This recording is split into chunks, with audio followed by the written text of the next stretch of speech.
You're not tired. You're not lazy. You're being slowly drained, and the terrifying part is that you don't even notice it happening. Every single evening, millions of us are quietly sabotaging our futures. Not through big mistakes, but through tiny, harmless-looking habits that steal our energy, our clarity, and eventually our potential. And if you think this doesn't apply to you, that's the first sign that it does. Because the real danger isn't exhaustion, it's numbness. That empty, quiet feeling after work where you could change your life. But don't. Today I'm going to show you the system that turns wasted evenings into the most powerful part of your day. Not with impossible routines, not with disciplined theatrics, but with strategies that actually work with your biology, your psychology, and your natural energy. 8 systems, 1 transformation, and it starts right now.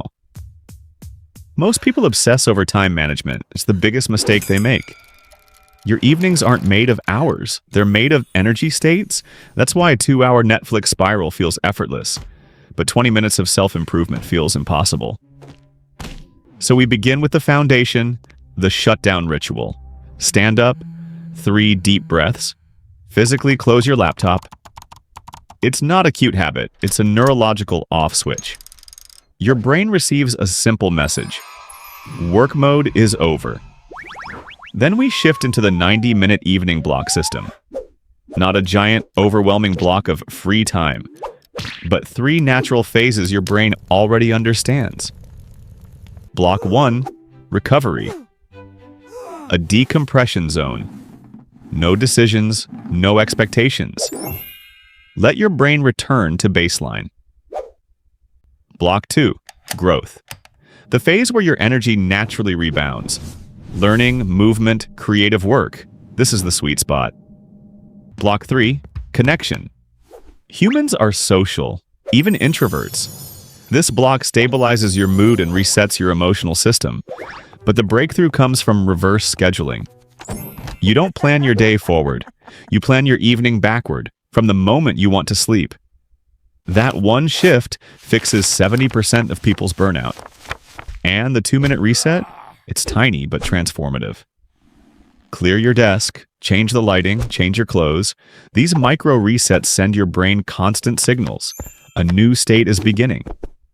Here's the truth no one likes admitting. Your devices are not tools in the evening. They're predators. Every app is engineered to pull dopamine from your brain the way a mosquito pulls blood. So we use app mortality. Each night, delete 1 app, not permanently, just for the evening. Most people never reinstall them. Next, the analog hour. 1 hour before bed, your devices go to sleep in another room. Not silent, not off, gone. The physical distance rewires your relationship with stimulation. We keep only 3 essential apps in the evening. Everything else becomes noise. And we build screen boundaries in the physical world. Laptop in a drawer, charger in the kitchen, a real alarm clock beside your bed. These simple physical constraints create digital discipline without willpower. Technology should serve your evening, not steal it. Your mind becomes most vulnerable and most programmable in the hours after work. We begin with digital sunset protocols. Reducing artificial light trains your brain to transition out of productivity mode and into recovery mode. It tells your nervous system, the day is ending. Then we build your evening sanctuary. Not with pillows or candles, those are decoration. With signals. Lighting, textures, spaces your brain associates with calm, clarity, or creativity. Your environment communicates with your subconscious long before you think a single thought. Next comes future self-journaling.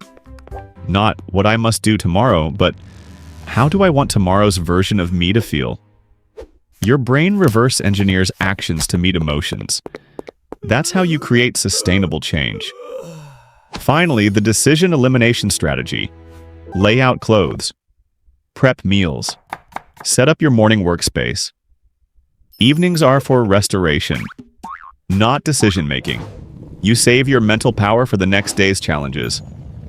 Your emotions don't disappear in the evening, they surface. That's why we begin with micro meditation moments, 10 seconds, a breath, a sensation, a pause. Then the evening awareness protocol. Once per hour, name your emotion. That's it. Not fix it, not judge it, just name it. Labeling reduces an emotion's intensity by 40%. The science is clear. We add mindfulness anchors during mundane tasks, brushing teeth, washing dishes, changing clothes. These become your built-in emotional reset points. Then comes the emotional energy tracking system. Rate your energy 3 times each evening for 2 weeks. Patterns emerge. Energy becomes predictable. Trigger points become obvious. Finally, the evening emotional audit. 3 questions. What energized me today? What drained me? What surprised me? Not essays, just words. Awareness, not analysis. People misunderstand social exhaustion. It's not about being introverted or extroverted, it's about timing. You need your social battery map, knowing who energizes you and who drains you. You maintain 3 to 5 deep connections. These are your evening tribe, the humans who stabilize your emotional life. For every hour of social interaction, schedule 15 minutes of quiet. It's the cool down your nervous system needs. We don't avoid people, we schedule people wisely. And here's the surprising truth. Connection is productivity. Good conversations increase creativity, reduce stress, and improve sleep more than any supplement. We don't build giant habits. We build micro-habit chains, each under 30 seconds. Keys to hook, shoes off, clothes changed. 3 micro-habits, 1 natural moment. Your keystone habit is your evening trigger. For many, it's making tea. Simple. Repeatable. The brain recognizes it instantly. Evening mode begins now. Rotate hobbies using the creative activity wheel. 4 activities, 1 per evening. Variety prevents boredom. Add the daily experiment protocol. Use the other hand, sit in a new spot, try a new song. These micro experiments keep the brain elastic and embrace the creative fallow period. Low energy evenings aren't failures. They're recovery cycles for your next breakthrough. Your energy curve each night follows a rhythm. Dip, rise, descent. Work with it and your evenings transform. Use movement snacking, 30-second stretches, 5 jumping jacks, a walk between tasks, not workouts. Energy switches. Do a daily energy audit for 1 week. Track what drains or fuels. Patterns will change your life. And finally, build an evening thought diet. Protect your remaining mental power. Junk input equals junk mood. Deep conversations and simple creativity are the cleanest fuel. We end with the life work bridge, a 15-minute transition ritual that gently moves you from duty to life. Not walls, not rejection. Guidance, just like training a puppy. Consistent, gentle correction. Your evening isn't a break from life, it is your life. And every micro-choice either drains or builds the person you're becoming. If this message hit you harder than you expected, that's because somewhere inside, you already know it's true. Your evenings are not meant to be wasted. They're meant to be reclaimed. If you want more content like this, subscribe to the channel. No pain, no success.